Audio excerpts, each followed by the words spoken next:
is October 9th, 2013. We're 9 days into the early archery season in Michigan. And I'm trying to occupy myself and stay out of the woods so I don't disrupt my hunting areas too much. So tonight I went back behind the barn, and the first thing I saw was a young buck running into this food plot.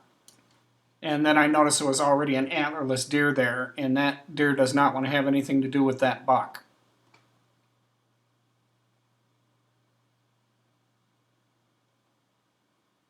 So it heads into the heavy cover. One of the things you'll note is this is an 8-acre area on a 13-acre property.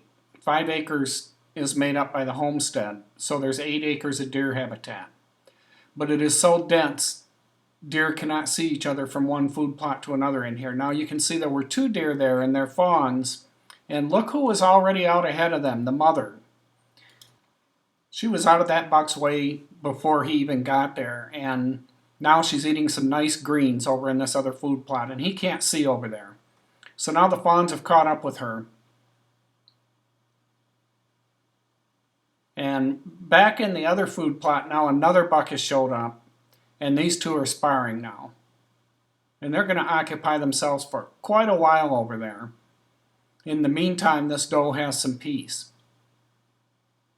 People often talk about the chase period of the rut. When does chasing start? Chasing starts with these young bucks the day they shed their velvet. They are chasing does from then until the day they lose their antlers. They don't know what they're doing, they just know that they're feeling their hormones and they want to chase deer around. So the chase period for these young bucks starts as soon as they get hard antlers, and it just keeps going on and on. This is not to be confused with rutting behavior. This is no different than observing junior high school boys. Now this doe has made her up onto a berm that separates this field, and she's taking a leak there, but something has got her attention over on the other side of the berm, and there are other little isolated food plots here. And by her behavior, her alert behavior and moving her head around, I'm guessing there's another buck over there. And so she's going to try to avoid him. Meanwhile, back in the food plot, these 2 guys are still going at each other.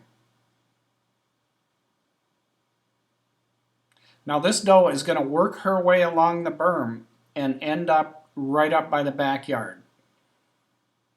The way this property is laid out, the entire back of the property, except for that one food plot where those bucks are sparring, is bedding. And these little isolated food plots compartmentalize the property to create great little spots for deer to get up and feed in daytime. Now look at this little doe fawn here. She's very curious. She's sniffing the board I use to sight in my muzzleloader. Fascinating. It was a beautiful evening the other night. The moon is waxing and it's starting to get dark. And this doe's attention turns to coming closer to the yard.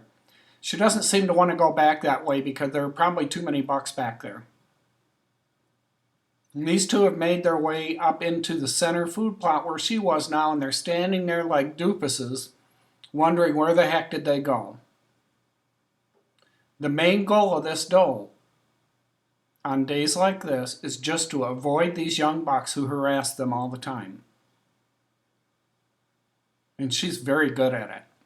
So they decide to go back to sparring. In the meantime, the doe's working her way up into the yard.